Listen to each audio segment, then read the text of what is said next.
Hi friends,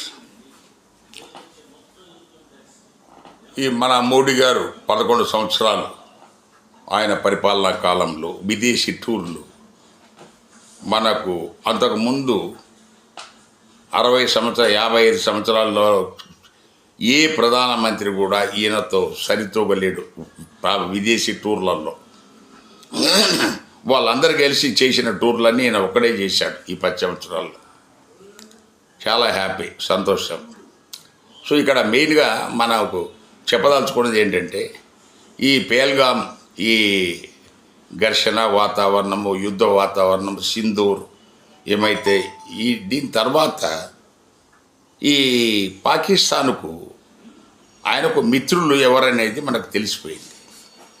Turkey తర్వాత China, ముఖ్యంగా 2 బలమైన దేశాలు మనకు పాకిస్తాన్ వైపు ఉన్నట్టుగా వాళ్ళు డిక్లేర్ చేశారు.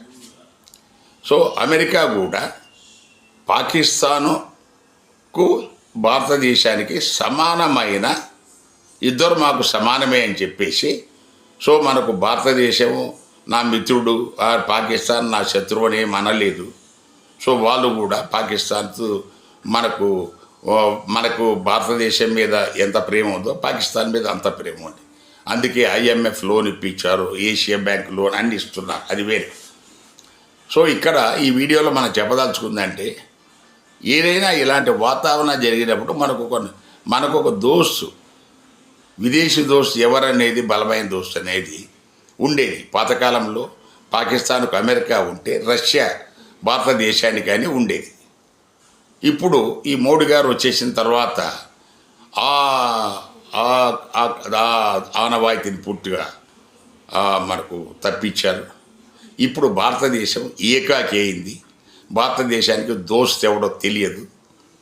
సో మనమే ఈ ప్రపంచ దేశాలు అన్నిటికంటే వాళ్ళు ఎవరు ఎంతమంది పాకిస్తాన్ వైపు ఉన్నా మేము ఒక్కరమే పోరాడతామని చెప్పేసి మనం అలా అనుకోవటం యుద్ధ నీతి కాదు, అది రీతి కాదు.